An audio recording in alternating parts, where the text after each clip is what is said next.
Okay, friends, I will get started. Uh, Thank you for joining me. I also just got the notice. If you are not signed up for, I think they're called rave alerts from Muskegon.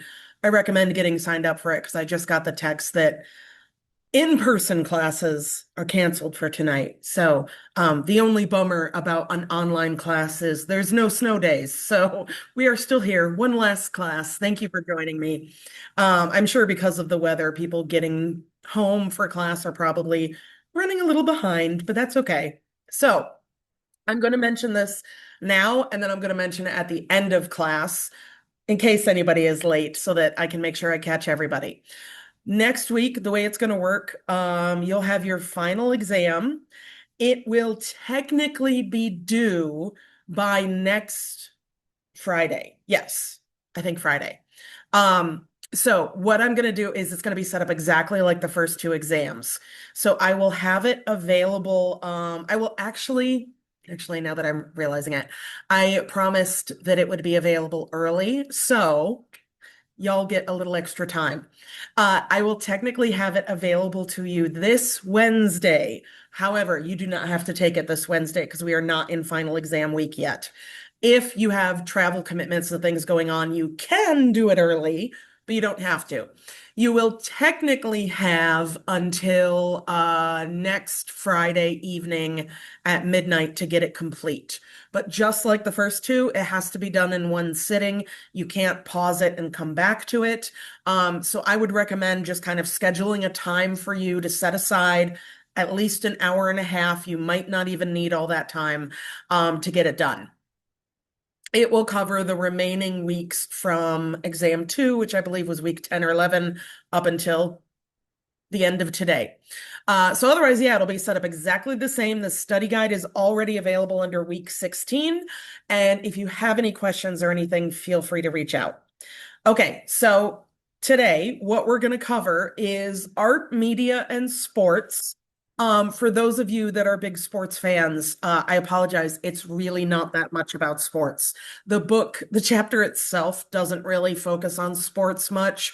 And realistically, I'm not like anti-sports, but I'm not a big sports person. So it was hard for me to pull like real life experiences and stuff around sports. So that's just my heads up that it's really only a couple of slides.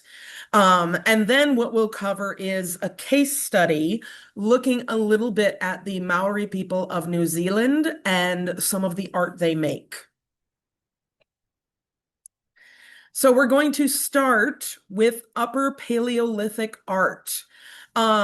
What we constitute art, a lot of times in modern culture, we think of art as paintings, music, plays, sculptures, and that all definitely counts as art. But I would argue the tools we make could also be art. Even, oh my God, I see Puppy. I'm very easily distracted by cute animals. Precious, Oh my goodness. So I would argue that like some of the tools we make is also art. It takes a lot of skill, a lot of technique, and a lot of creativity, especially when we're looking at stone tools or bone tools, to be able to take something like a hunk of rock or a femur and visualize turning it into a tool. I would argue that takes some creativity. Now, a lot of the art that we typically look at is cave paintings, cave art. One of the most famous is the Chauvet Pont d'Arc in France. Now, I believe two of the most famous cave paintings organization collection, sorry, that's the word I wanted. Collections are found in France. France would have you believe that it's because France is the birthplace of art, but it's really more about climate and the fact that they were tucked away from hikers, so people didn't really find them. This one, it dates back to about 32,000 years ago, a little over that. And what's really fascinating is it depicts animals in proper proportions to real life size. And it includes some humans, but it's a lot of animals. They have also given us a visual of what these animals that are now extinct look like. Some of these animals, we just have bones to go off. And like we've kind of noticed, if you've followed our understanding of dinosaurs in the last 100 years or so, we used to all think then we used to all th that was a terrible sentence. We used to think that I completely forgot. Y'all, I'm so sorry. I don't know. I'm just gonna apologize. I don't know where my brain is today. I had a stressful day, and I think that my brain is a little fried because I just distracted myself and completely forgot what I was trying to tell you. The good news is it wasn't anything I was going to quiz you on. So I'm just going to move forward and apologize for that. My brain literally just short-circuited. I'm so sorry. So anyways, back to cave paintings. That's what I was saying. I was talking about dinosaurs and how we have, over the last 100 years and just recent decades, relearned what dinosaurs probably looked like. We used to think that they were basically giant lizards, and we now know that a lot of them probably had feathers. The reason why we are just learning that is we pretty much just had bones to go off. Similarly, with these now extinct animals, we just had bones. So certain things like there used to be a European lion, long extinct. We weren't sure if they had manes like African lions, and we've now found cave paintings that show them, I believe, without manes. So they looked more similar to like cougars, kind of like we have here. We also see depictions of animals in motion. So animals, we have the paintings basically to show possible like manifestation where we are painting a successful hunt so that we have a successful hunt. We also might just be making art just for art, storytelling, and to enjoy. The four horse heads in the center left, one of the cool things about this painting is you can see in the bottom, it's part of a bigger, like, kind of collaboration here, almost like a collage. But if you take them out by themselves, yes, it could be depicting four different horses running or standing. But in these caves, it's very, very dark. And so you would have to bring man-made light with you, which in the Paleolithic era means open flames. And if you've ever stood by a fire or a candle and the flames kind of dance and it makes the shadows move. Basically, the theory is that when you stand in front of these four horse heads and move a torch back and forth, it kind of gives the illusion of one horse running, which is pretty interesting. We technically don't really know why they painted them. It could have been just because they're fun to paint. It could have been for storytelling. It could have been religious, or it could have been to manifest a successful hunt. We may never know 100% sure why they painted these, but the cool thing is they did, and they survived a very long time. Now, in order to preserve the paintings even more, we cannot have tour groups coming through. So, this is a pretty cool little glimpse of what France has done to make these cave paintings accessible while preserving the originals. So here's a short video. On a journey to one of the most important prehistoric sites ever discovered. It's hidden deep within these limestone cliffs. Until recently, the last people to set foot in this place were our Paleolithic ancestors, before a rockfall cut it off from the outside world. Sealed shut for tens of thousands of years. This place was discovered by cavers in 1994 and then closed off to the public immediately. Very few people have ever been allowed in, but it's absolutely spectacular. On top of its natural beauty, the Chauvet Cave's most breathtaking feature is its art. Hundreds of images adorn the walls, most of them animals.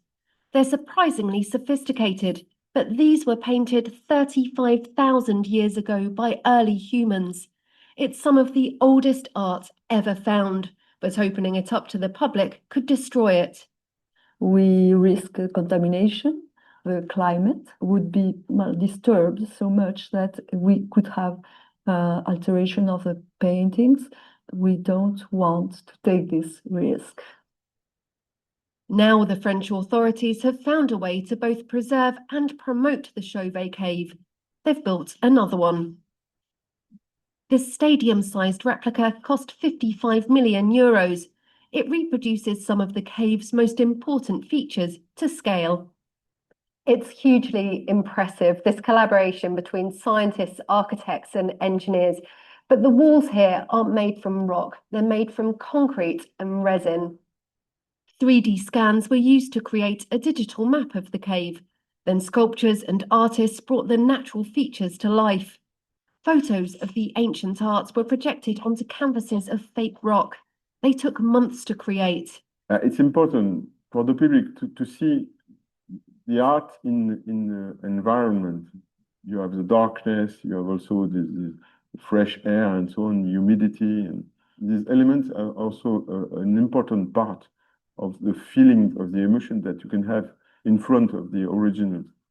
Back in the original cave, and it's full of the echoes of history. But with so few privileged enough to experience this, the hope is that the replica will bring a glimpse of the past to the wider world. Rebecca Morel, BBC News, the Chauvet Cave. So pretty cool. Yeah, ideally, I would love to go see the actual cave. That would be amazing. I have another video and I'm trying to remember where I stashed it. So I would love to go see the original cave, but realistically, that's not going to happen. I do not have the access to it. So instead, if I'm ever in the area, I will try to get to the fake cave. Yeah, it's not the same cave, but it is pretty interesting. So I think I'm going to skip this video, but if you want to check it out on your own, it's by BBC Earth Science. What can cave paintings tell us about our ancestors? So it gets a little bit more in depth of like some of the theories around it. I where in France? I'm trying to remember. I think it's southern France. Funnily enough, looking at the chat, I also had the chance to go to the Louvre museum many, many years ago. And let me tell you, that is a big museum. It is one of the few museums where I would recommend getting a tour guide, because you can spend every day in that museum for a month and still not see everything. It's amazing. But yeah, it was, if you're in the area, definitely check it out. But yeah, someday if I ever get to the south of France, where I believe this is, I'll have to check it out. Now, I mentioned that sometimes we can argue about what constitutes as art, and even things that are art, like a sculpture or a painting, people still argue about whether or not it's good art. Here, we would include music, performance arts, visual arts, storytelling, and literature, both written and oral tradition. And sometimes then you are correct. I saw the Mona Lisa up front as well. I'm getting sidetracked again. I saw the Mona Lisa up front, and I'm not trying to be a bummer. It's a little anticlimactic because, first of all, I, like a lot of Americans, thought the Mona Lisa was like a really big painting, and it is It's tiny. tiny. It is tiny, yes.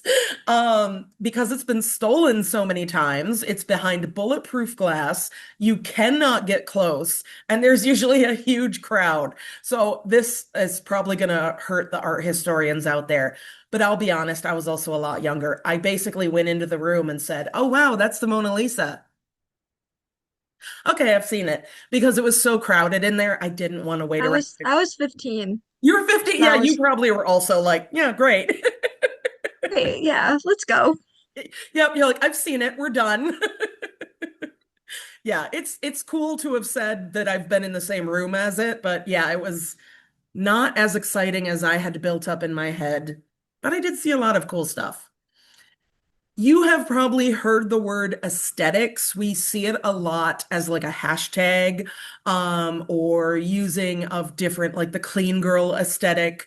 But it really just means the appreciation of qualities perceived in art. So enjoying the aesthetic means not just saying, oh, that's a pretty picture, but enjoying the different colors, enjoying the technique, things like that.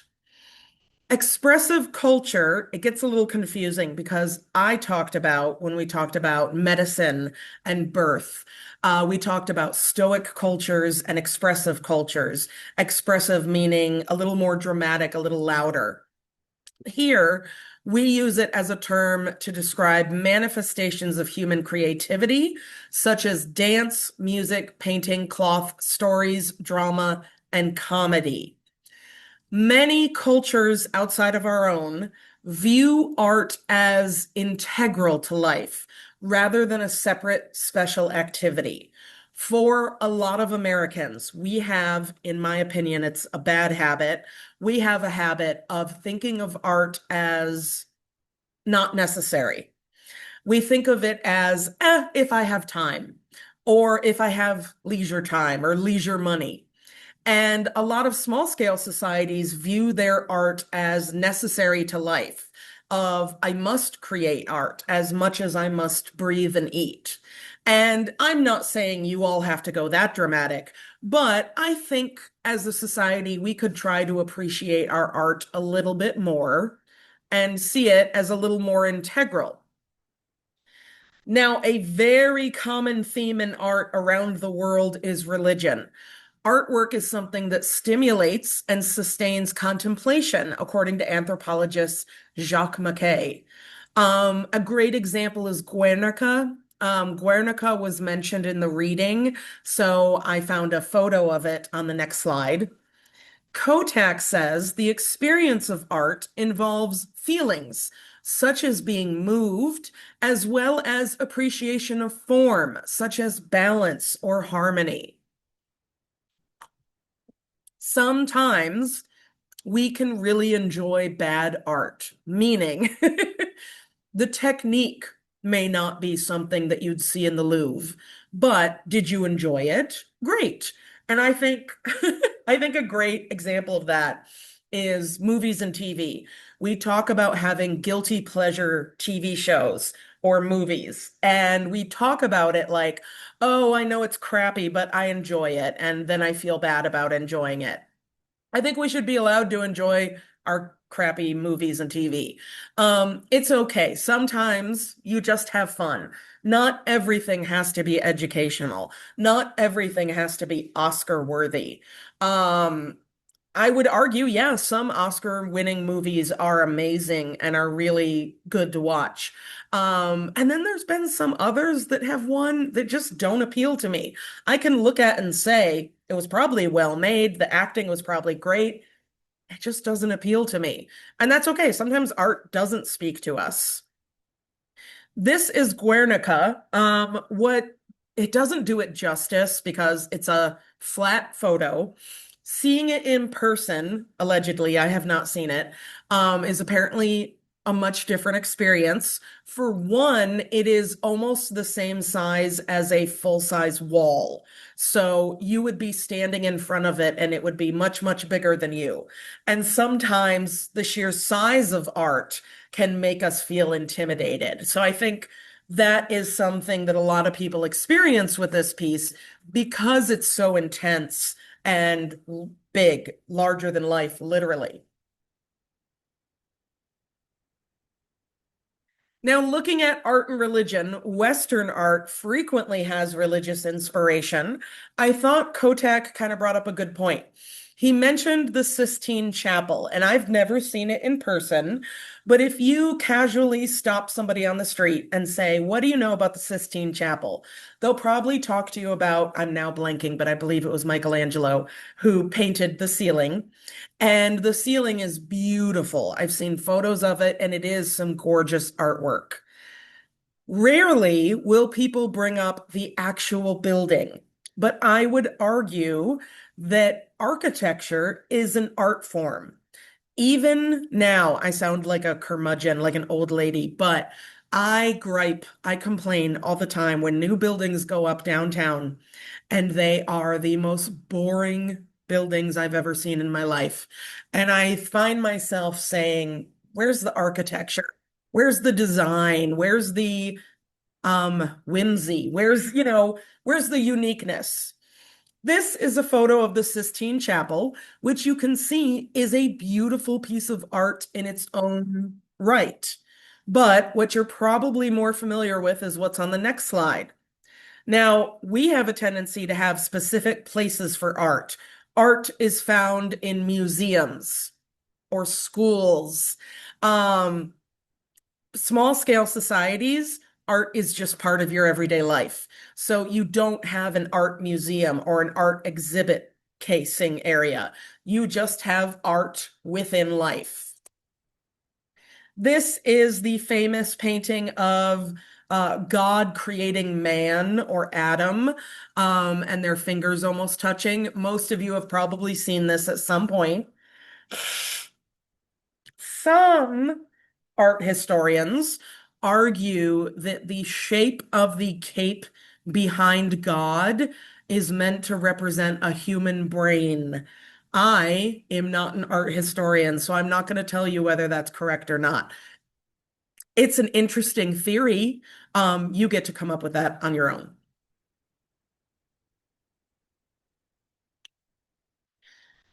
So I mentioned museums. Where we find art is important. Is it in a museum? Is it on a street? Now I've mentioned that I live in Grand Rapids. So Grand Rapids does Art Prize every September. That is also when I act like a cranky old New Yorker because we get all the tourists and nobody knows how to drive or cross the street, and I get cranky. But it's great. It brings in a lot of people, and it has a lot of really nice art exhibits around town. What's exciting is that it's mostly available to the public. Most of the venues will not charge admission, and a lot of the art is outside on the street. We're going to talk about location by looking at graffiti and street art.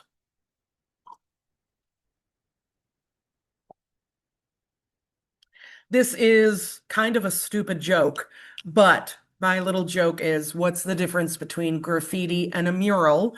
And the difference is you usually get paid for the mural. You get arrested for the graffiti. Graffiti is technically illegal street art.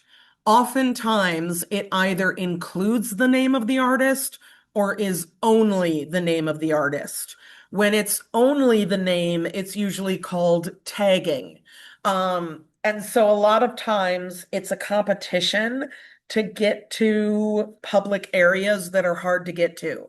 So like the underside of a highway bridge that goes over water. So you'd have to like climb under there. A really dark tunnel that's hard to get to. You tag it to kind of say, I was here. Now, what's fascinating is we have found graffiti that basically says Joe was here or whoever, dating back to ancient Rome and Pompeii.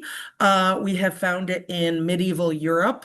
The concept of writing your name in random places is very historic to humans.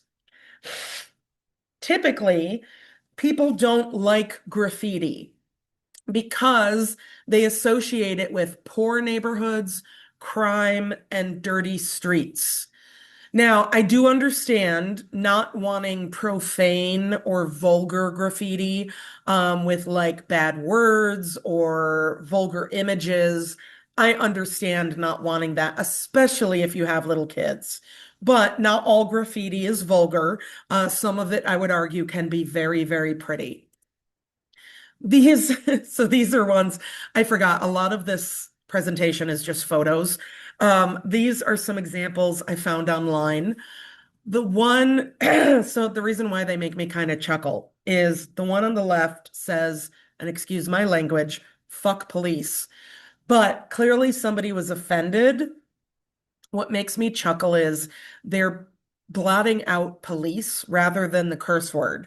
So it still has a vulgar word. They were just mad about the message. So that just kind of makes me chuckle. The other one is somebody spray painted joy in a dark tunnel, and someone else apparently was not feeling it and wrote, dark tunnels, I don't give a shit. So sometimes graffiti is literally like two artists talking to each other.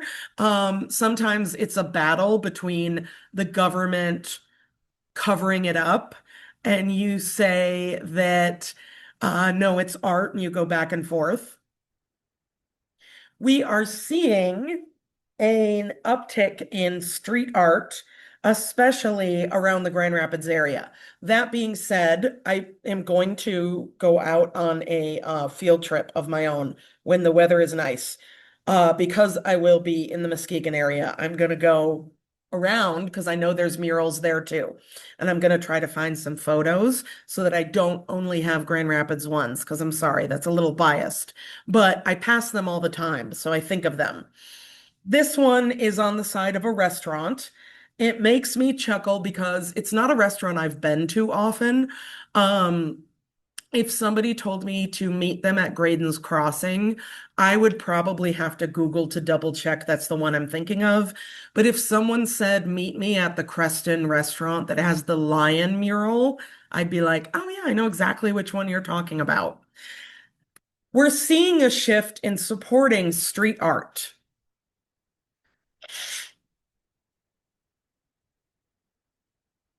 This movement of cities embracing street art aims to switch from traditional, crude, and sometimes sloppy graffiti to art that can decorate the streets and have a positive effect on the city. According to art critic G. James Deichand, he says street art is less concerned with letters like names, but emphasizes the visual image, contextual uses of space, and uses a wider range of materials that extend beyond the spray can. Now, that being said, I know spray cans are still the go-to medium for a lot of street artists. And honestly, I'm usually more impressed when it's a spray can because that is a lot of tough technique to learn. Now, when we talk about street art, I got to bring up Banksy. We don't hear too much about Banksy anymore. Maybe he'll have a resurgence. I don't know. He is a pseudonymous England-based street artist and political activist whose real name and identity remain unconfirmed and the subject of speculation. So pseudonymous means he's kind of half anonymous. We know Banksy is a real person, and there is a person that people can interview if they obscure his face and voice, but no one has come forward, as far as I know, and said, "Oh, I'm, Allison McGee and I'm Banksy," or something. So as far as we know, it's a man, but we don't really know too much about him. And part of the reason for that is a lot of his art is done illegally. So he doesn't really want his real identity out there. But he first gained popularity in the late 90s. And what we saw is an uptick of basically scavenger hunts. So, what he would do when he became famous is he'd have an Instagram and he would post something like, "I'm coming to St. Louis, Missouri, these dates." And then the dates would get there and everybody would be talking about it. And tourists would come from out of town and locals would come out and he'd post an Instagram post of like a little glimpse of one of his works. And then you would have to try and find it in the city. And it got a lot of tourists in, but it got a lot of locals out there too. You're right, Austin. I vaguely remember that. There was an artist that hid gems, I think you're right, all over England. I think a different artist. But yeah, you got to go find them and like post about them. And it's interactive art because it gets the public actually participating in the art, which I think that's fun. This is an example of a Banksy piece where he used other things that had been cast aside. Some would argue, "Oh, you're just decorating trash." And he would kind of argue, like, "Yeah, I am, but I'm beautifying an area of the city that was literal trash. Like, I took trash and made it at least something fun to look at." Many of his pieces are political, and that is another reason why he's a little anonymous. He will go into countries where it is not safe for him to be and spray paint political messages. That is a very dangerous game. So it's a reason why he stays anonymous. Something I like about outdoor art is it brings people outdoors instead of a museum. Now, don't get me wrong, I love a good museum. But they typically charge money to go in, and they do have a dress code. So, if you now most of our museums in the area will still have like a free day, but where I say even when there's free admission, it still may not be accessible to people is if you don't have a car and you can't take the bus there. Then even when the museum is free, you still couldn't access it. And technically, street art you have to be able to get to. So, therefore, I could see how it could be a little less accessible for some people. But for the most part, it's in well-traveled areas that you're going to pass anyways. And now you just get to look at some art. And it brings people outside. A lot of us don't get enough outside time. I'm talking about myself too. I do not get as much outside time as I did when I was a kid, pre-internet, because most of my work and stuff is done online. So getting outside to enjoy some art is kind of nice. Now, this mural. This mural is downtown Grand Rapids on the side of the Kendall College of Art and Design. This went up, I'm trying to think, 10, 15 years ago, maybe 20. I don't know. It's been there a while. Um, if art is supposed to make you feel something, then this art has succeeded with me. If you designed this mural or know who did, I do not mean anything about their technique, but I personally do not like this mural. I don't like it. It's too busy for me, and I don't understand what the point is. Maybe if I knew the message or the theme, it would make more sense.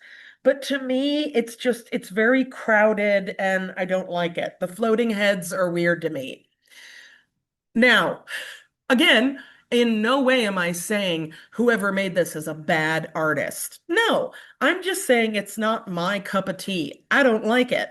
But if the whole point of art is to make me feel something, then it has succeeded. It may not be the feeling the artist wants, but I'm definitely feeling things about it.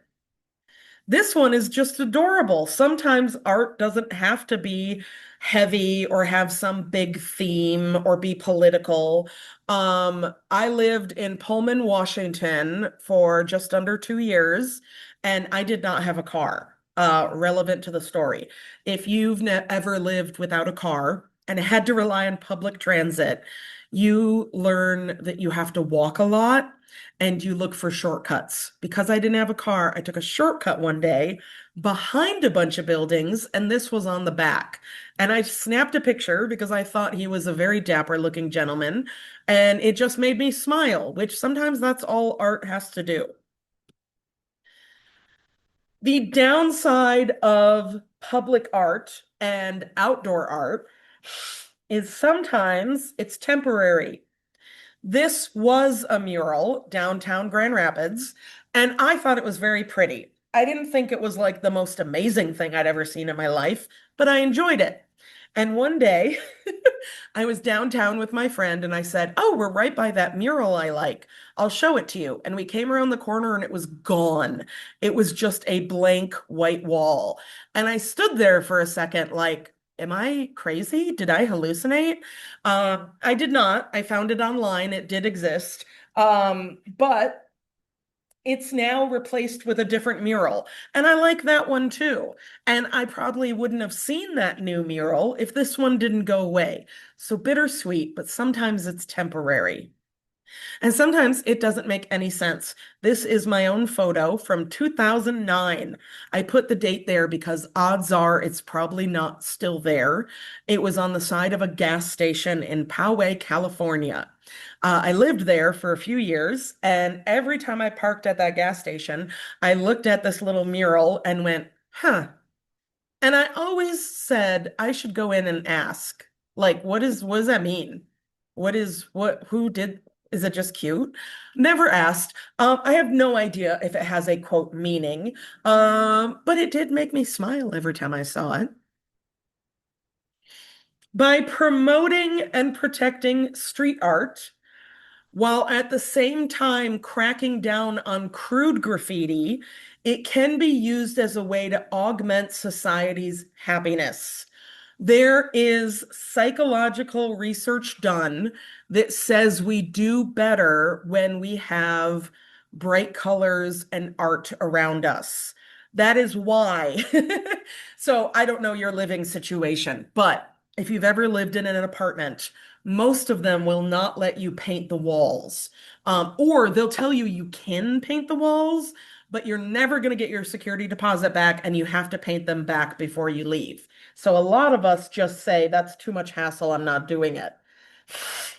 But if you live in an apartment, most of them are an eggshell white and it can get really, really boring, which is why whenever I move into an apartment, the first thing I do is put up art. All of the paintings I've accumulated from different art fairs, sculptures, whatever I have. I'm not like an art collector, but like local artists and stuff. I put it up, photos, whatever. It makes it feel more homey. It makes me feel happier. Similarly, if we live in a completely gray, boxy, boring city, excuse me, it's going to wear on people after a while. And collectively, we do better with art. Kotak brought up, and I thought it was very interesting, the Kalabari of southern Nigeria. They carve wooden sculptures for religious reasons, not for art. This photo, this is not one of the sculptures that Kotak was talking about. Technically, I could not find any photos of those. I don't think there are any photos of those. Partially because that's not the point of them. They're not supposed to be put on display to appreciate the art. They are made to house religious spirits. The spirits have specific standards of what they want their sculpture to look like.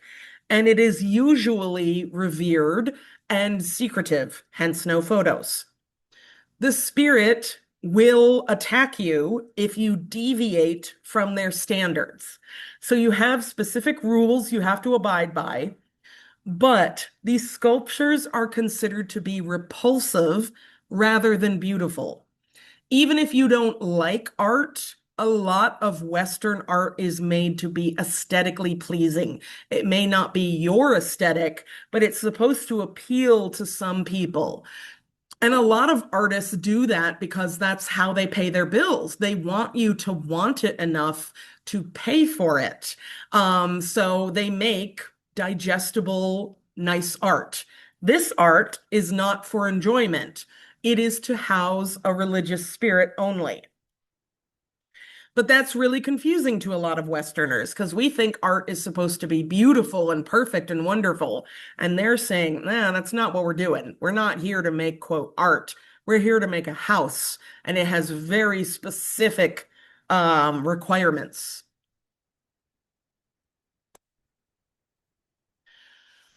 Western art also has a tendency to focus on individual creation. So think of your favorite artist, your favorite musical artist. Whenever they do a duet or a collaboration, it's a big deal. And typically, they just do their art on their own. Even if your favorite musical artist is a band, you still have, I'm trying to think, but it's so individualism is so common in our culture that it's very common for a band to break up and people to go, quote, solo. Western art is very focused on individual creation. Non-Western art tends to be credited only to the tribe rather than an individual artist. On one hand, the reason why is because non-Western art does tend to be more of a collaborative effort, meaning more than one person will work on the same piece. While that is true, the other important reason is that, so I just said I love a good museum, and I do. But I'm very conflicted as an anthropologist because, on one hand, I love that we have museums so that I can stay in West Michigan and I can experience Anishinaabe art. I can experience Dutch art. I can experience West African art. I can experience Indonesian art. It goes on. You see where I'm going. I love that because I'm kind of a broke person, so I can't really afford to travel to all those places right now. On the other hand, where I am critical of museums, realistically, a lot of the artifacts housed in our museums in the Western world have been stolen or looted.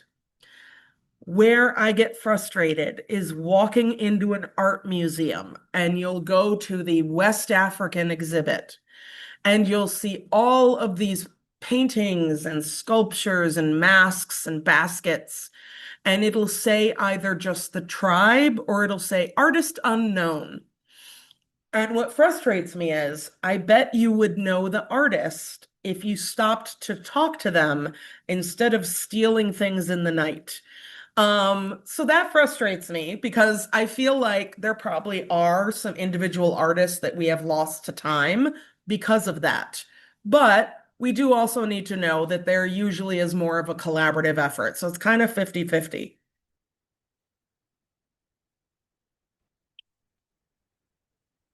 Looking at how far back art goes, yes, I showed you cave paintings.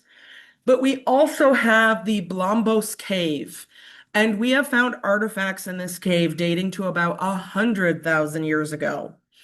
Now, the cave itself is in a beautiful spot. It overlooks the Indian Oceans and part of South Africa.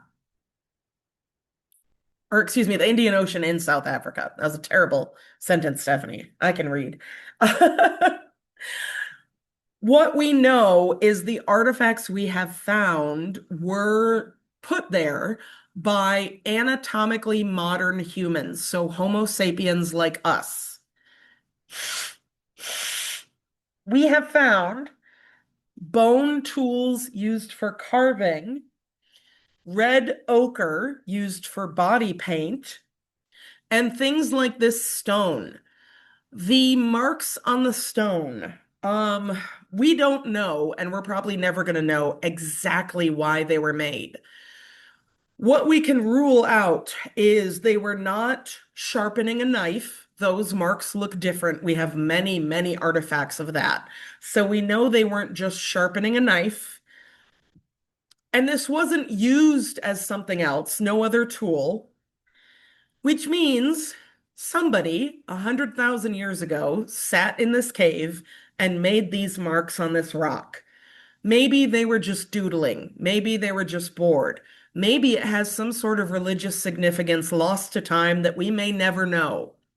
But what we do know is it wasn't really for any other purpose, and it was made by humans. So it could be some form of art.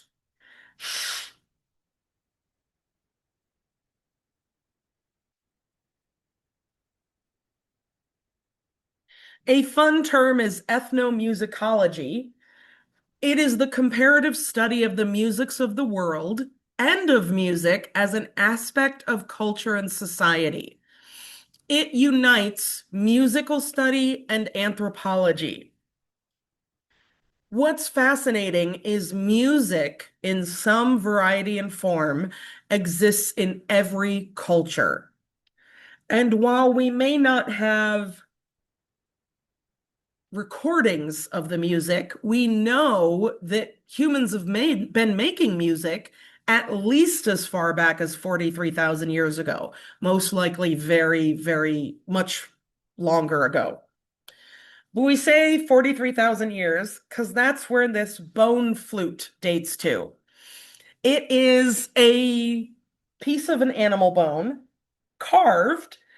What we have been able to figure out is that it is probably the piece of a larger flute. And we know that this was not made as like an adornment, something to wear. It wasn't any other tool, which means it most likely was a flute. We can actually pick it up and play it.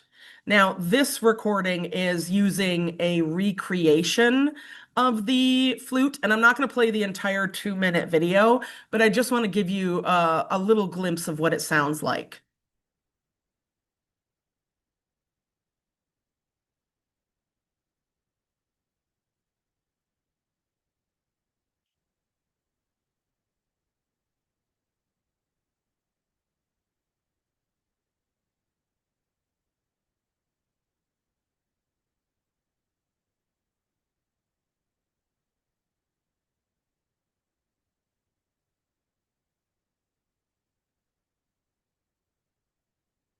So if you could hear it, hopefully you can. If not, feel free to follow that link on this slide on your own down at the bottom there.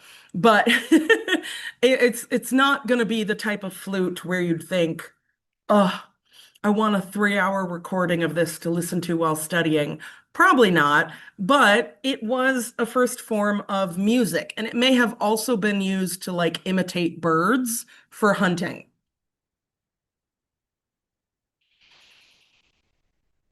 Appreciation of the arts is learned, especially within particular cultural settings. Children learn by exposure. Some of us like the same art as our parents. Some of us rebel and say, no, I hate the art of my parents. I will use myself as an example. So, growing up, my dad worked in country music radio, and my mom was a country music singer. So, you can guess, I grew up with 80s and 90s country. And for a while, I fully rejected it and was like, I don't listen to country. And I was all into like 90s hip hop and grunge and things like that. Now, many decades later, 80s and 90s and earlier country has a special home in my heart. Like, I love that music. Am I a big fan of more modern country? Nah, it really doesn't speak to me. But that older stuff, oh yeah, I love because now it's nostalgic. But we can also think of like if you're not exposed to it, you can't build an appreciation for it. Think of art that is considered highbrow, art that is expensive or that you have to pay to experience. 90s country I could listen to for free on the radio. I have never been to a live performance of an opera. And because of that, I don't know. If I ever have the opportunity, I would go, but it's not on my bucket list. And it's not that I hate opera or think it's bad. I just didn't grow up with it. Versus someone from a wealthier family probably would grow up with something like opera and therefore have more of an appreciation for it as an adult.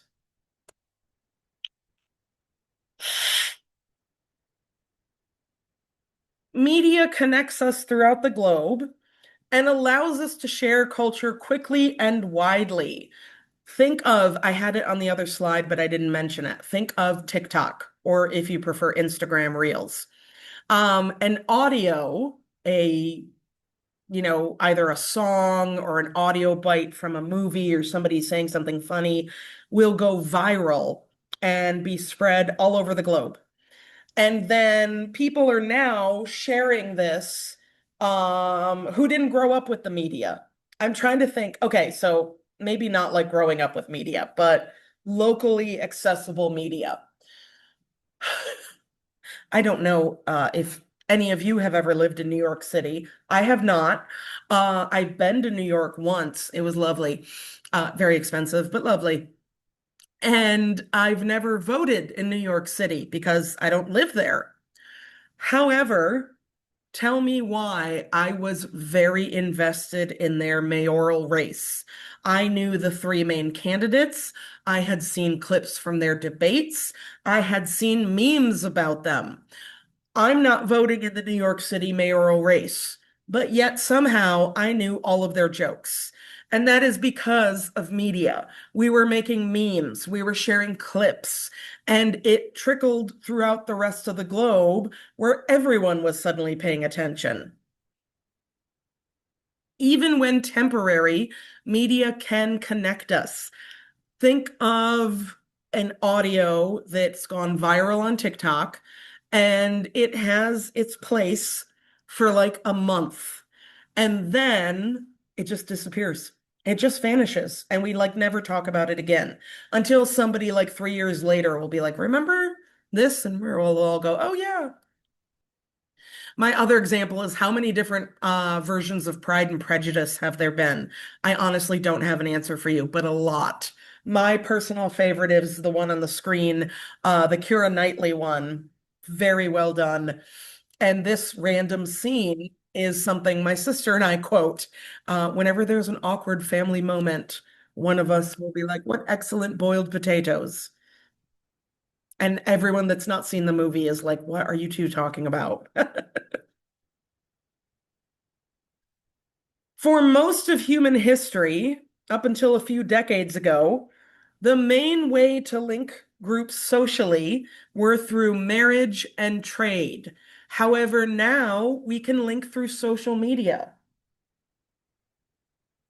Modern media offers contacts, information, entertainment, potential social validation.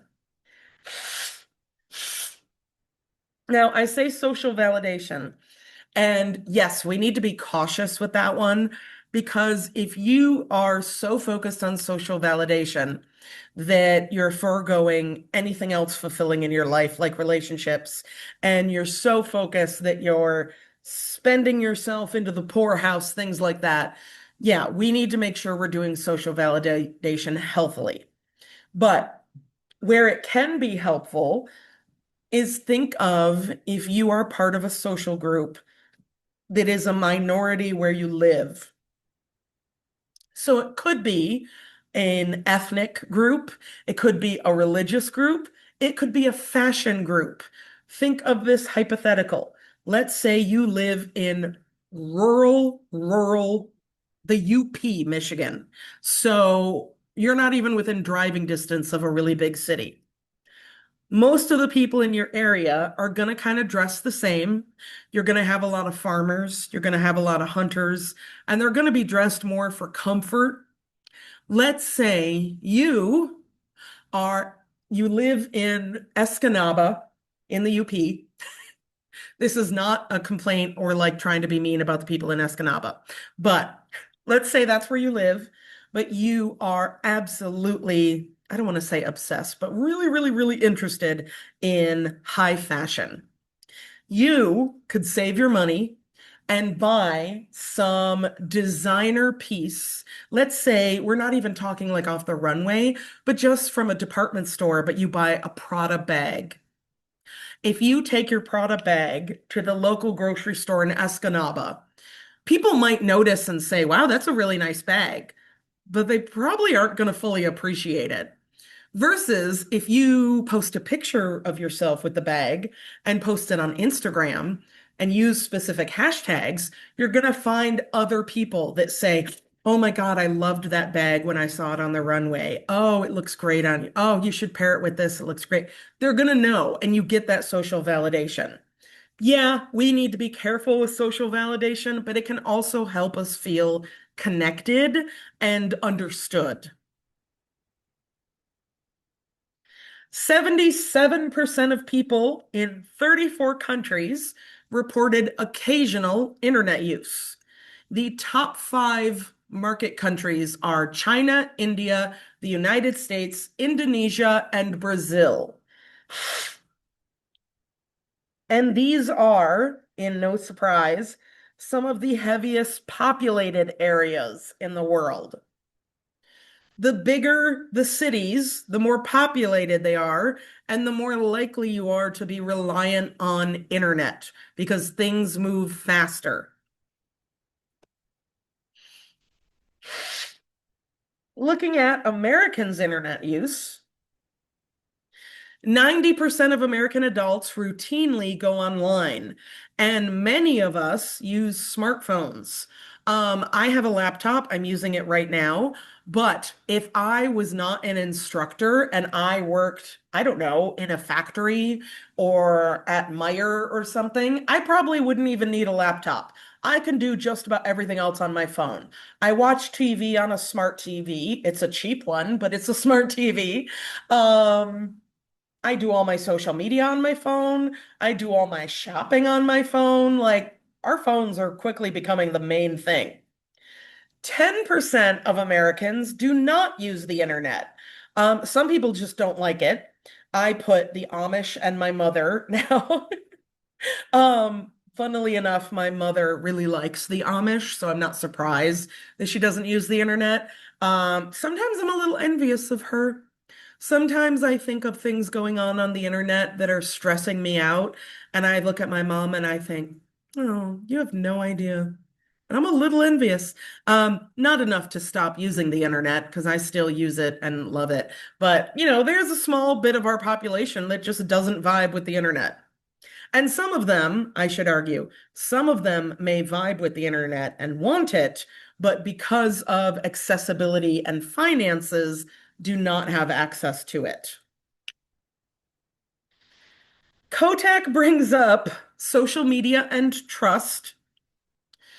The Pew Research Center conducted a survey in 2011, and they noted that participation in social media enhances social connectivity rather than isolating people as feared. When the internet was new and it started to become more popular at home rather than just businesses and school, we saw a lot of fear mongering where people were trying to say, as experts, they were saying, oh, the internet is going to make us all be reclusive hermits. We're never going to leave our house. We're never going to engage with other people. And we're just going to become shut-ins. And while, yes, there are some people that don't leave their house as often as they used to pre-internet, What we've actually found is the internet usually offers that social validation, like I said. So think of maybe you are an introvert and you're a gamer and you say, Stephanie, I would love to not leave my house for 3 days. That would be amazing. If I don't have to work, if I have a long weekend, I will just hunker down.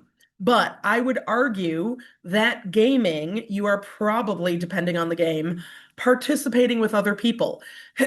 Even if it's a solo game like Stardew Valley or something, there's forums online, there's communities of people that also play the game. So it's actually connecting us more than we feared, which is good. As social media use increases, so too does trust, sociability, and political engagement. From this research, Facebook users were especially trusting. I would argue in some instances too trusting. As we have seen in the last couple of years, there has been a boom in AI, and it is the bane of my existence. If the robot war comes, I'm about to be on the front lines. Not really. I think there are actually some applications where AI can be incredibly helpful.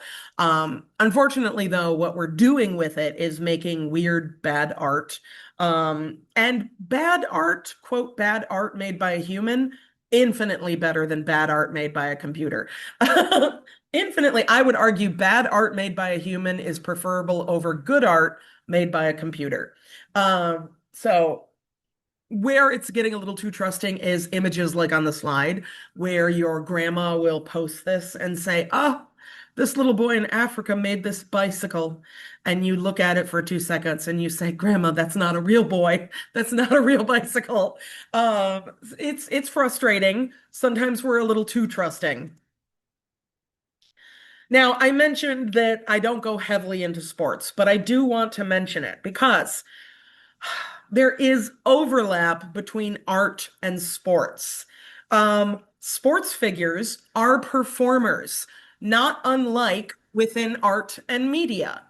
Now, I'm not saying every single professional athlete is also a comedian, is also a painter, but rather to say there is some skill in the performing of public sports, especially when we look at big name athletes.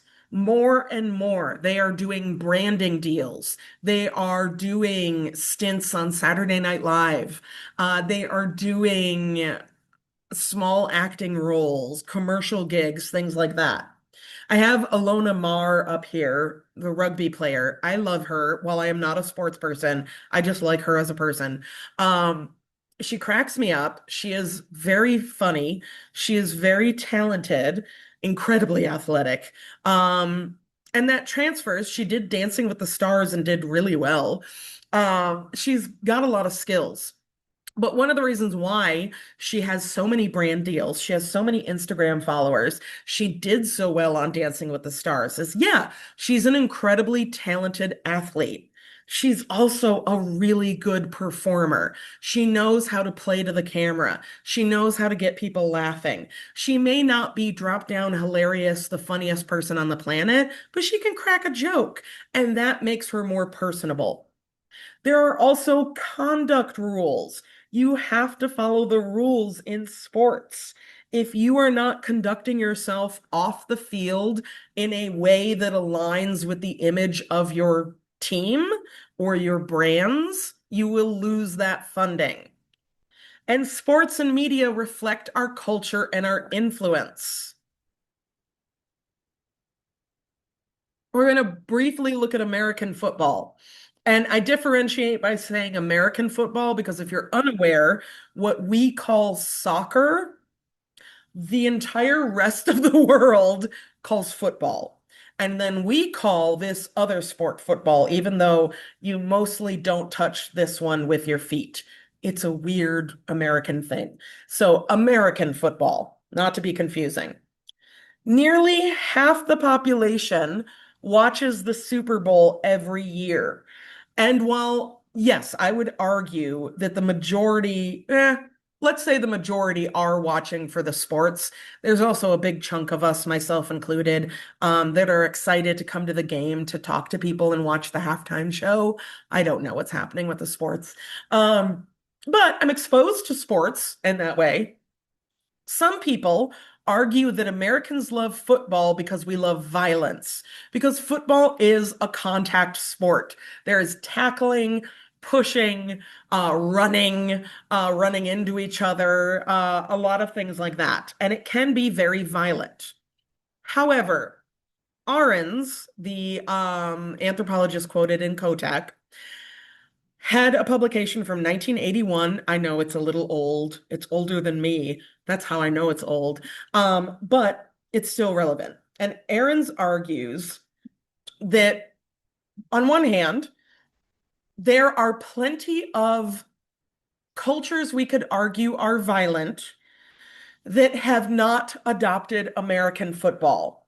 Meaning, if you're trying to argue that the only reason why Americans like this sport is because of the violence, then Ahrens argues other cultures that enjoy violence would have adopted American football, and they have not. I would also argue rugby or hockey might be more violent. Hockey, they have a lot of like pads and helmets, but they fight, like fist fight a lot. And it's kind of fun. It's an interesting, like modern gladiator moment. But they fight all the time. And they don't tackle, but they like, smack into each other. Rugby does a lot of tackling and stuff like that without helmets. And America, while we do love hockey, we don't love it as much as American football, and we really haven't adopted rugby that much. Ahrens also argues that America loves football less because of the violence and more because it highlights teamwork based on a division of labor. We love that. That's how we usually set up our businesses. We like sports that focuses on teamwork.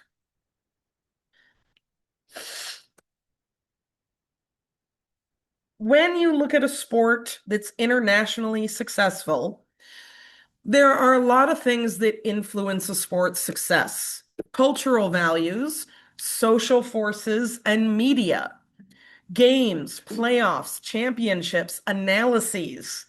I think there's a lot of sports that like we tend to in our country only care about every 4 years. Soccer is one of them. Every time the World Cup comes up, suddenly Americans are really, really interested in soccer. And then for another 3.5 years, they kind of forget about it. And then the World Cup gets started talking about, and they're like, oh my God. For me, it's the Olympics. So I love figure skating. However, for about 3.5 years, I completely forget figure skating exists. And I don't mean that to be dismissive or mean towards figure skating. I just don't have as much access to it. And so I forget about it. And then the Olympics happen, and I go, oh my God, figure skating is beautiful. And I watch it and I love it and I get all excited, and then I forget about it again. So it's really when we have access to it. We can also look at being versus doing. We've talked before about ascribed status versus achieved. Ascribed status is what one is, and achieved status is what one does. We focus a lot on individualism and accomplishments, and our media focuses on personal triumphs. The American dream is that idea that anyone from any socioeconomic background can come to America or be born in America and work their way up to fame and glory and riches. Now, is that realistic? We won't get into it. But one way you can achieve that dream is through sports. Think of how many athletes we have that are like professional football players. And now they have brand deals with Wheaties and brand deals with Reebok, and they're making tons of money. And in interviews, they'll mention, I came from nothing. I came from a poor community. And through my talent and drive, I've gotten here. That makes it look more achievable to the rest of us. Now, realistically, like me personally, do I have the athletic power to become an internationally known athlete? No, no, I do not. Um, I am a little annoyed that I didn't know about a sport. I think they're called biathlons. I saw them in a Winter Olympics game many years ago, and it involves cross-country skiing and shooting rifles. And I was a little like, dang, I wish I knew that was an option. Like I think I might have actually been able to do that one if I started young. So sometimes you watch the Olympics and you're introduced to sports you didn't even know exist. That can be fun.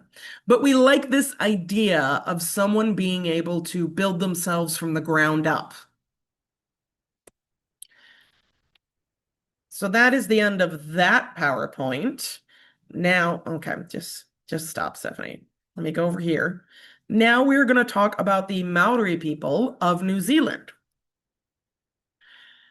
And I don't have any videos, but I do have some art to show you.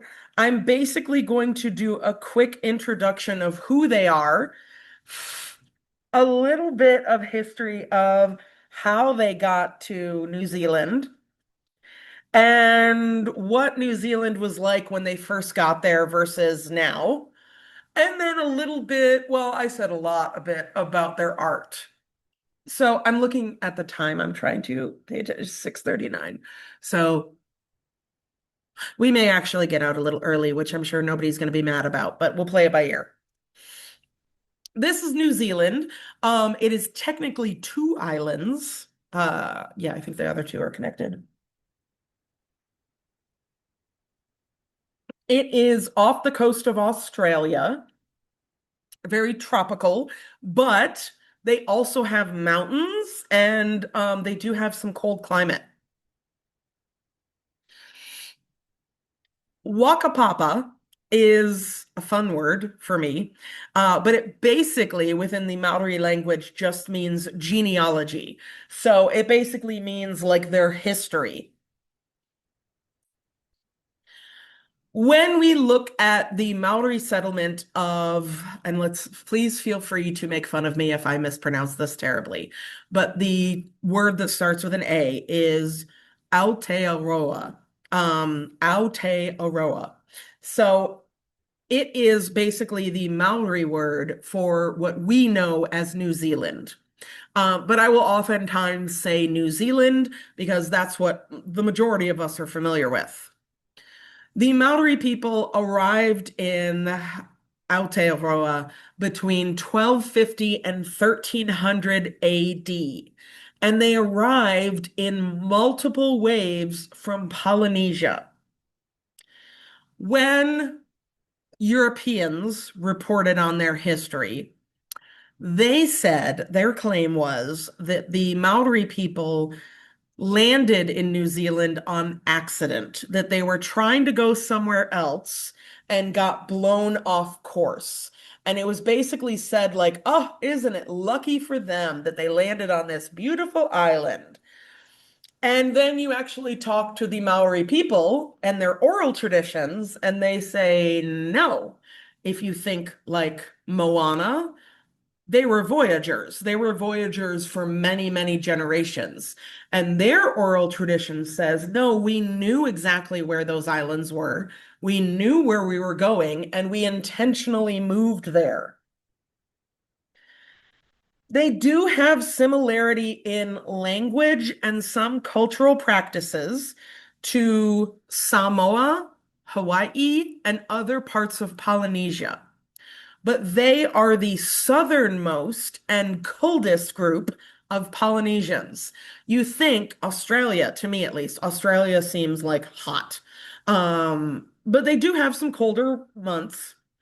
And New Zealand, like I said, especially if you get up into mountains, it's going to be very cold because you're getting higher up.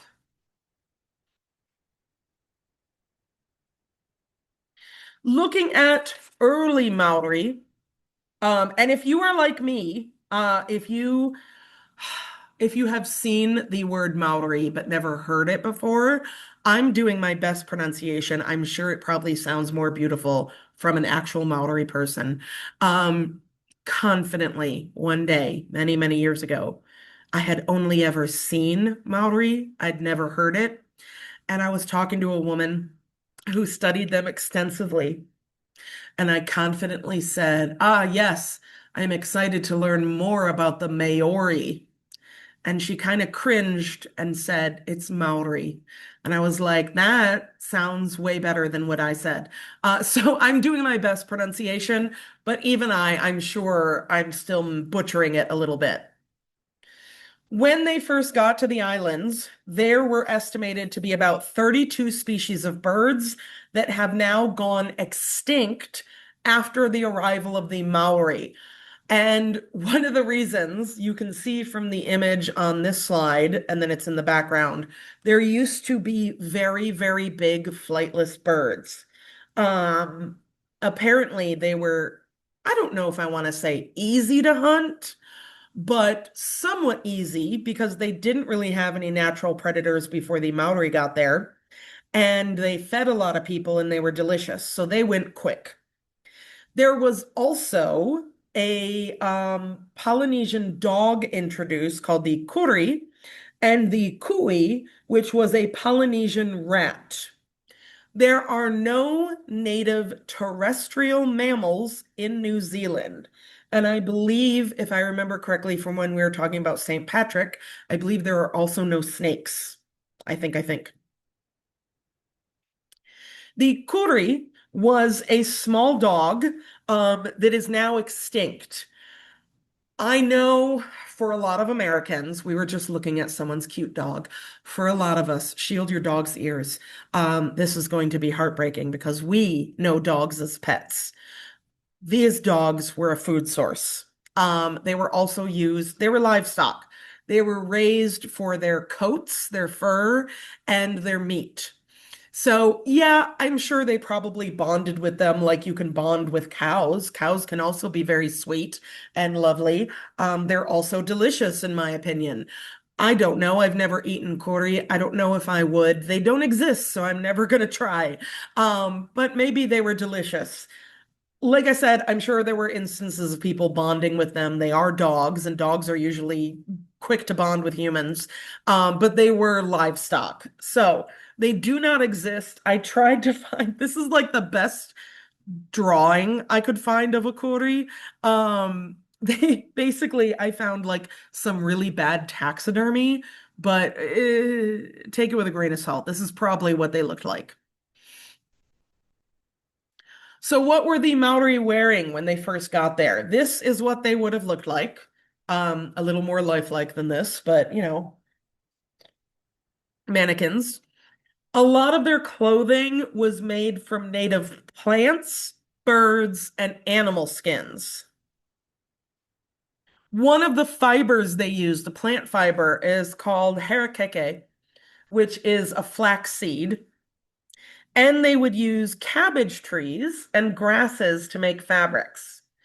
What's interesting is they also used birds.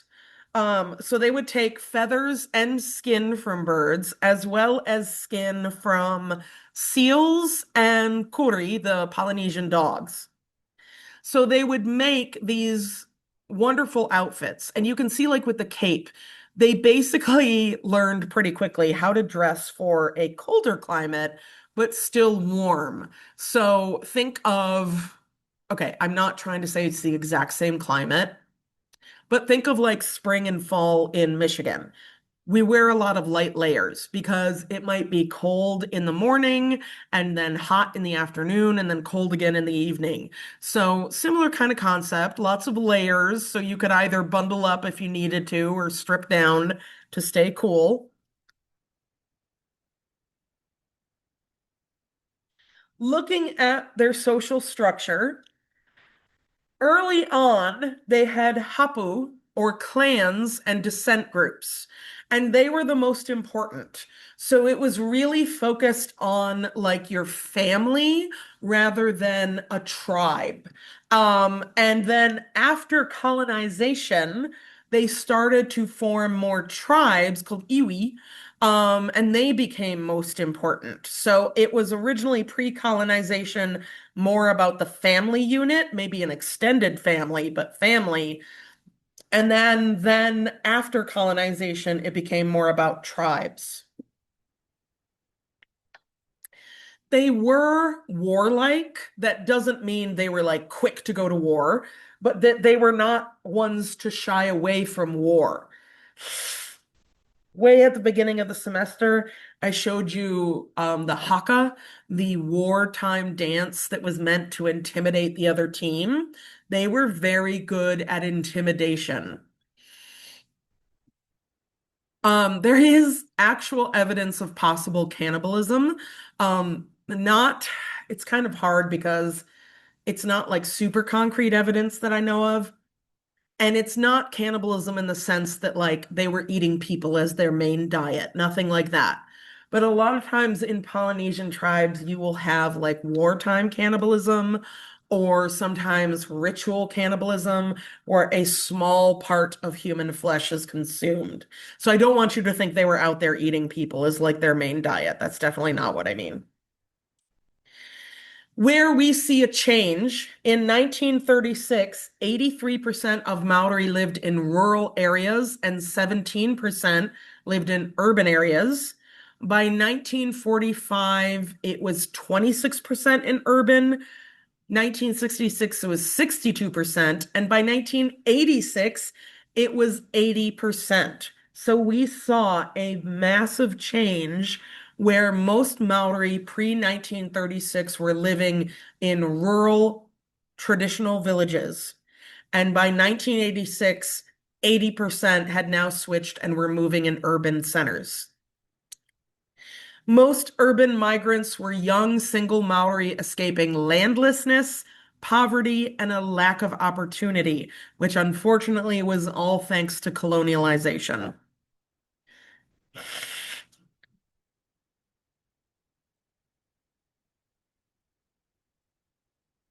Now we're going to get into the art they make, which will be a little more fun. And this is where I say we're probably going to end a little early because a lot of this is just photos and I don't have to spend too much time on them. So we'll play by ear. I think I may have actually cut out a couple of these. I'm sorry. So I will bring up war canoes. I will bring up weapons. I don't think I get into carved amulets. I do get into carved war nui, and I do bring up tattooing because I love tattoos. And different Polynesian islands have different styles of tattooing.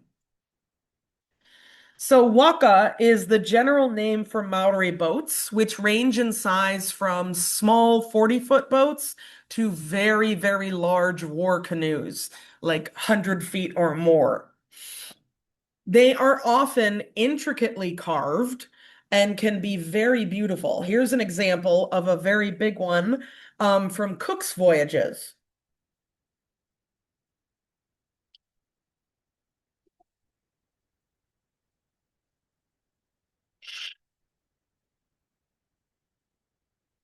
Sorry, I had to blow my nose and then I had to write myself a note. Doo, doo, doo. To double check something. There we go. Here's another artist rendition of some of them. You can see that you have a lot of rowers. So no sailboats or anything. You are just manpower going through. Here is a modern example with a woman sitting in one of them. And many of them had decorations. So again, like from the haka, first of all, you can see the facial tattoos that we'll talk about in a moment. And he's got his tongue out. And a lot of us view a tongue out as kind of a goofy, silly, like, haha. But there are quite a few cultures where a tongue out is a threat. Sometimes it can be a admonishment of guilt. but very often it is a threat. And so that is what this is. These are war canoes that you're going to ride to go start a commotion with somebody else. So this is to amp everybody up. This is the first known European drawing of the Maori, and you can see now, realistically, the artist doesn't really give the canoe, they don't show all the detail, is what I'm trying to say. And the proportions are off, but you know, they did their best, probably better than I could do. And you can see that they show like how many Maori people were kind of crammed in there. Um, Not in a bad way, just they could fit a lot of people in these big canoes. Now, Rakau is the weapons, and the Maori people became warlike during the Classic period. After the moa, those big birds, went extinct, warfare grew. So basically, what happened is when the Maori people got to New Zealand, this isn't to say they were all peace-loving hippies, but to basically say they were a little more peaceful because food was very plentiful. And if there is enough resources to go around, you don't have to compete with each other because there's plenty. But as those resources diminish, then you start to get more wars. Now you have people fighting over those resources and trying to compete over who gets access. In battle, it was common for toa, or warriors, to take a long-handled weapon such as a tayaha, a long-handled fighting staff, and a short weapon such as a patu, or a club, tucked into a belt.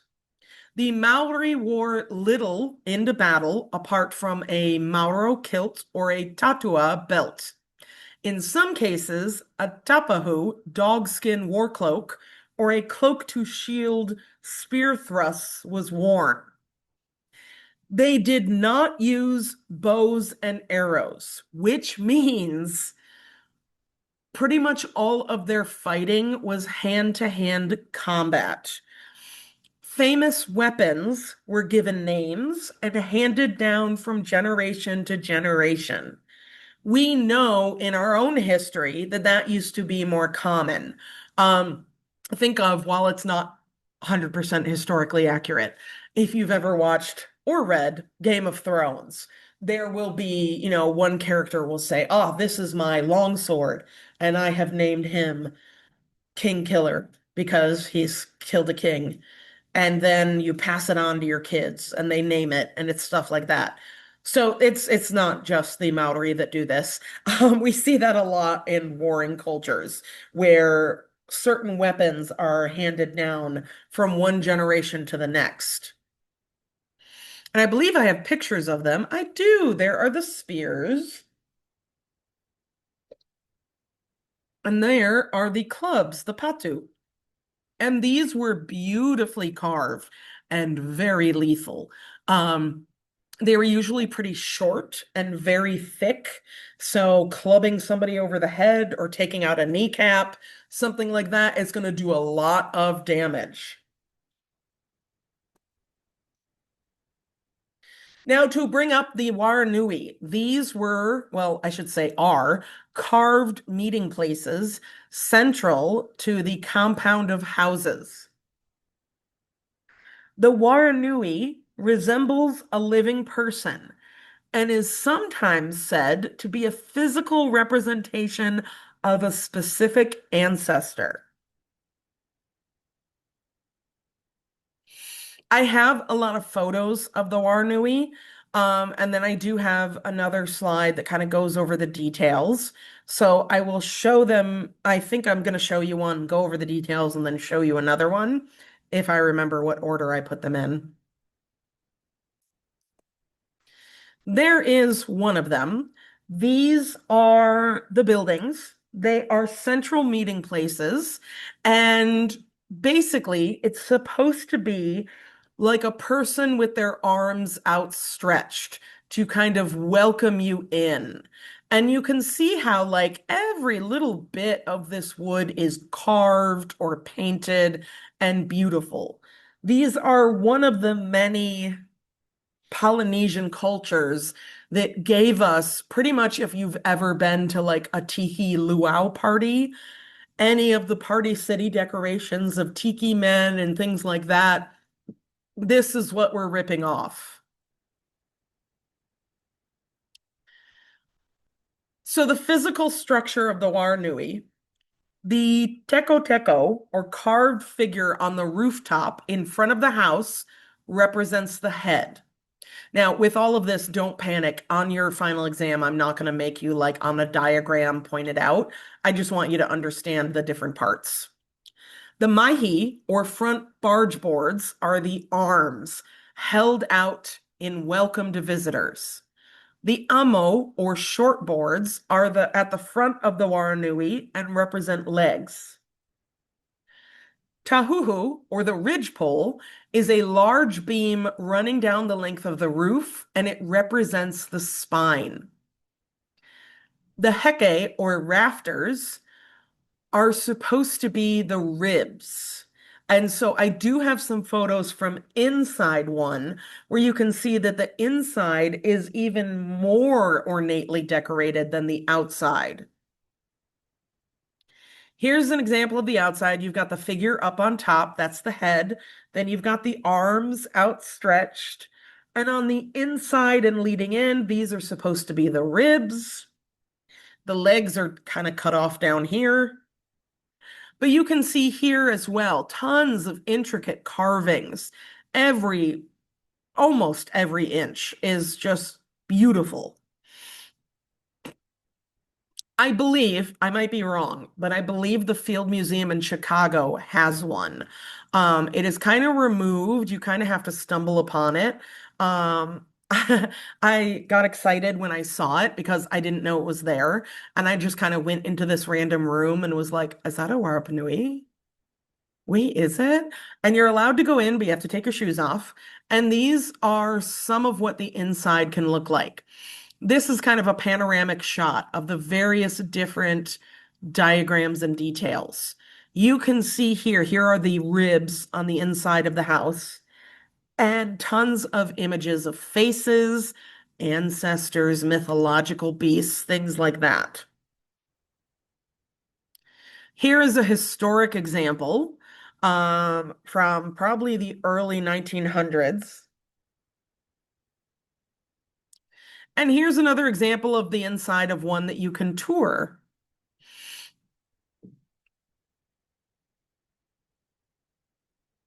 Some more images of some of the icons, again with the tongue out.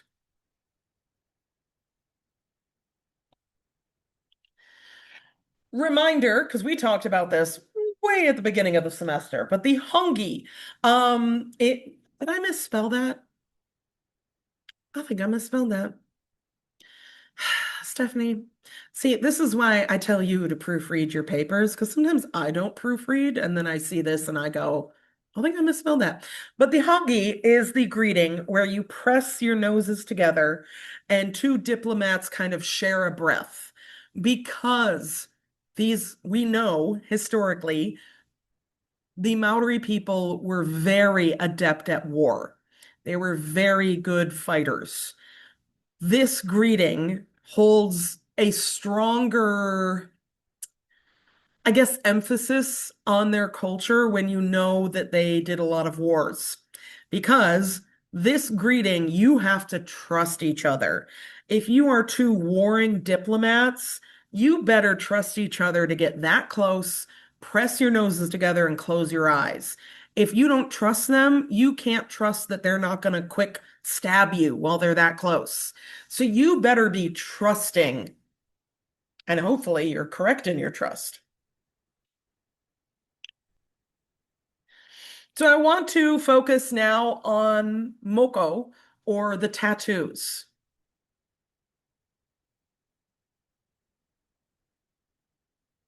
So I'm going to double check something.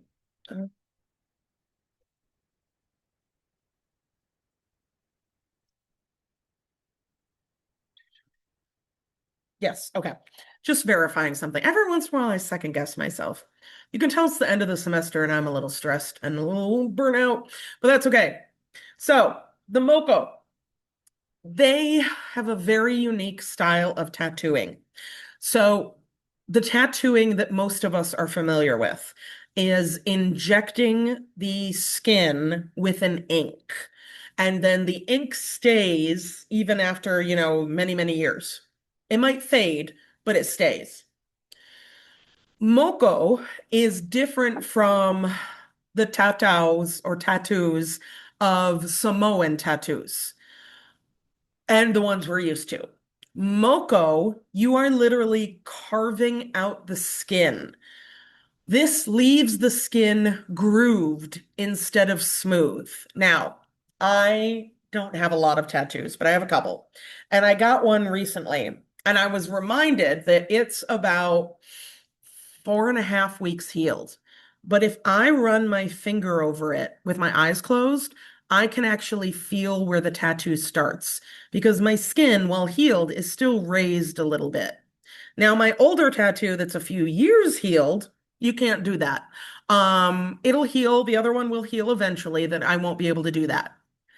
With Moko, you can feel them because it is carved out of the skin.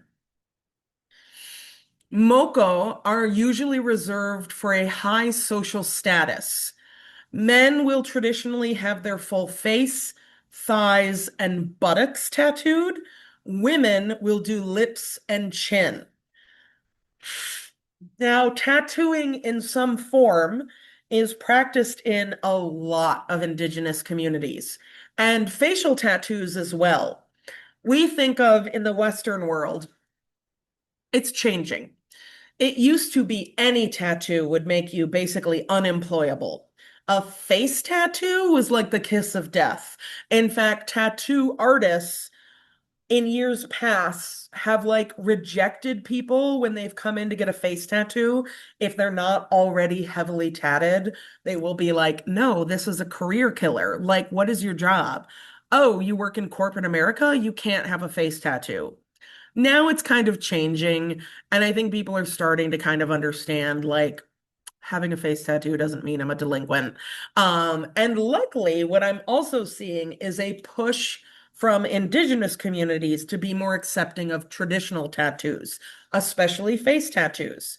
I think there's a big difference between, let's say you're applying for a customer facing role, like you're going to be the concierge front desk person at a swanky hotel. I could see them turning away somebody with a face tattoo if their face tattoo is vulgar. Let's say they got the tattoo on a dare, and feel free to laugh at me, but let's say it's a big dick. I'm sure there are people out there with those tattoos. I could understand a fancy hotel saying, no, that is not the image we want to portray, and not hiring them or hiring them for a different role. But when you have a traditional Maori or a traditional Inuit facial tattoo, I think those should be acceptable. They're not vulgar. They're usually lines or an intricate like design. They're often beautiful, and it carries with them tradition and history, cultural history. This is an example of historically what men look like. Now, not only do I want you to focus on the tattoos, first of all, I don't have any face tattoos. And if you're wondering if a tattoo on your forearm hurts, yeah, it does. It's a tattoo. They're injecting needles into my skin, but it's not terrible. It's manageable for me. I don't think I will ever get a face tattoo. One, I personally just don't want one. Two, dear God, if it hurt that bad on my wrist, I cannot imagine my face. Then you have to remind yourself that this is not just injecting ink into their skin, this is carving out the designs. Holy cow, these are some badass people. They have been through hell. Do I get heavy into it? Yes. Okay, so I'll get a little bit more into the technique. The other thing I want you to notice is using birds and feathers as adornment. This guy in the center has some heavy duty jewelry. The guy on the left has some heavy duty jewelry with feathers. But the guy in the bottom right, this is a historical painting. And look at this guy's ear. He has an entire dead bird shoved through his earlobe. You want to talk about gauges in your earlobe? Holy cow. So they're just very impressive. This is what the women look like. The woman on the top smoking the pipe, also, they just seem like badasses. She seems awesome. I want to sit down and talk with her. I want to know about her life.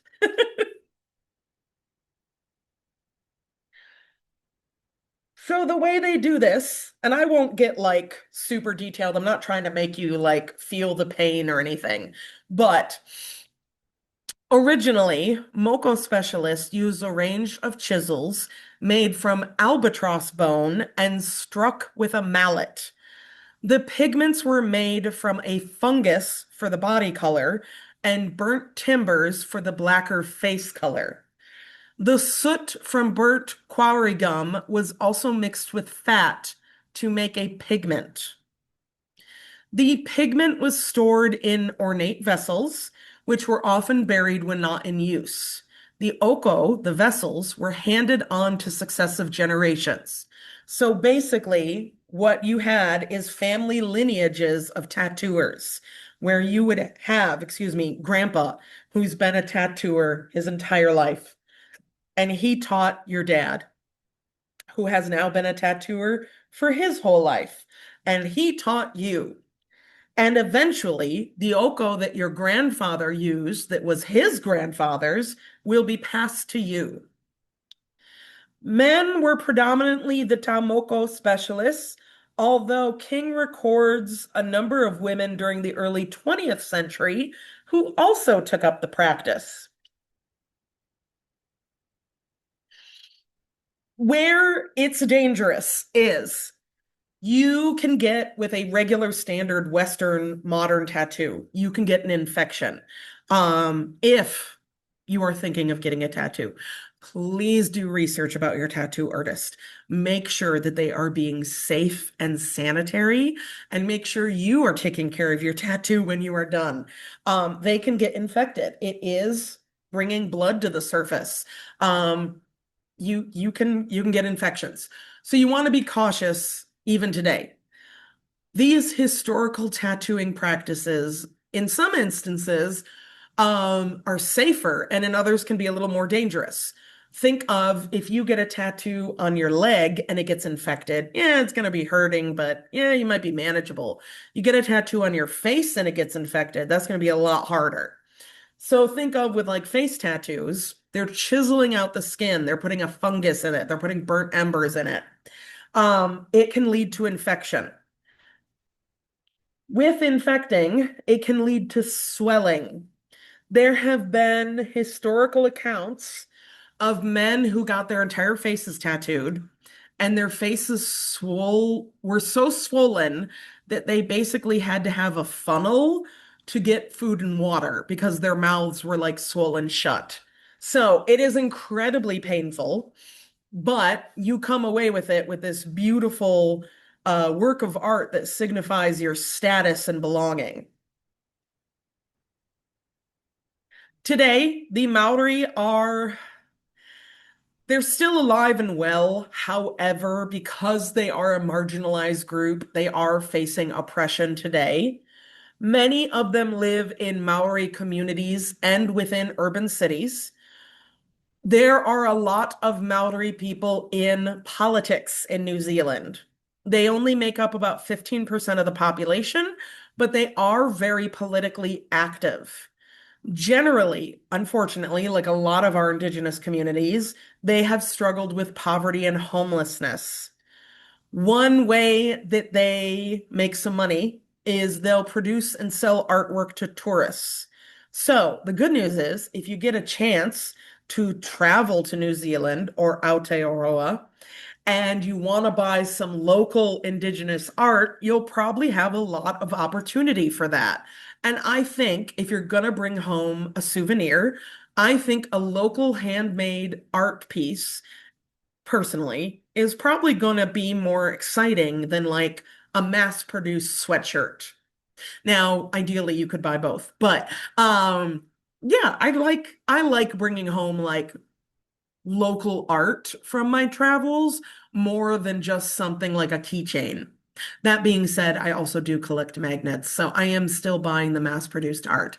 But that is a way to kind of give back to the local communities when you travel.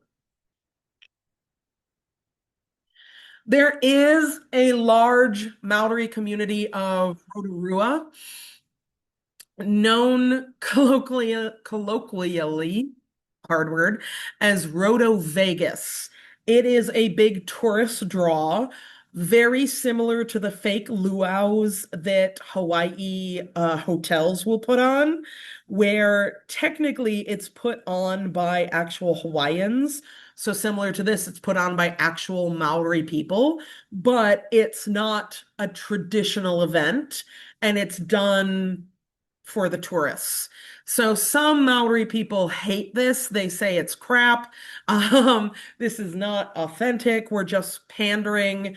And others are saying, yeah, we know it's not authentic, but it's the best way for tourists to learn about us and keep us talked about so that they know what we're going through.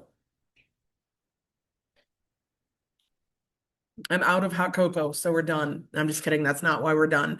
We're done because I'm out of slides, but don't go anywhere yet. So it's 7:15, so we are way ahead of schedule, like I said, partially because I skipped a video, the other part just because I go fast and there's not as much slides for this.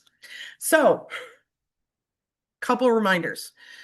For those of you that came in after I was already talking, your final exam next week, it will technically be available this Wednesday.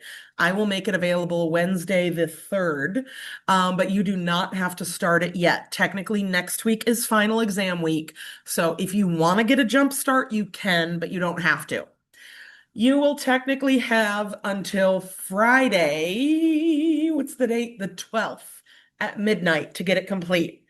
It'll be set up exactly like the first two. It'll be online, of course, and you have to do it in one sitting. So you can't start it, pause it, and come back to it.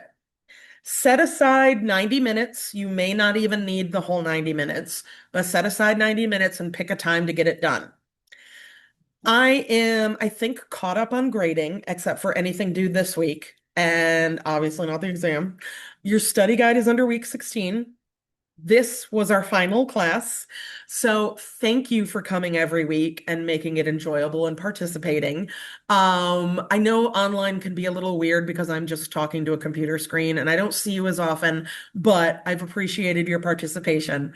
I think I'm up to speed on my emails, but I'm going to check after class anyways. So if you have any questions on either the final or any missed work or anything like that, please feel free to reach out to me and I'll get back to you as soon as possible.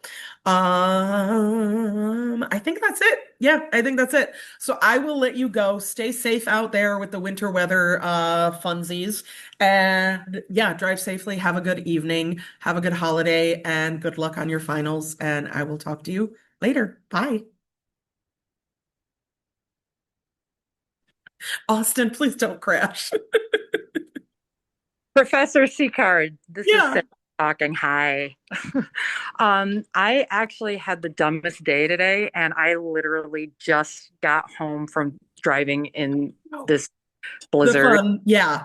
Yeah, so I actually had to jump off of class because I was in class on the phone in my car, No.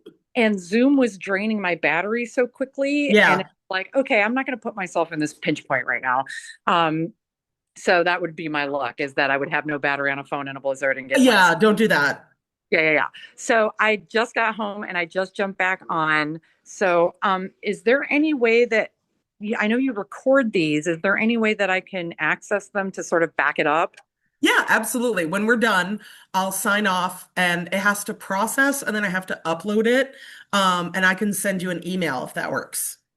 Yeah, that would be perfect. And did you get my email about doing the wrong questions last week? Oh, I think I may have, but I haven't gotten to it yet. So when I get done with this, I'll make sure I'm just going to write myself another little note, double check your email. Let me make sure, and I'll make sure that that I'll get back to you on that. And I'm sure it'll be fine and we'll get it straightened out. No problem. Yeah, I was read ahead, so it didn't seem weird that I was Yeah. answering wrong questions, but then I look back and I was like, oh shit. So what I'm going to do is once we get off, I'm going to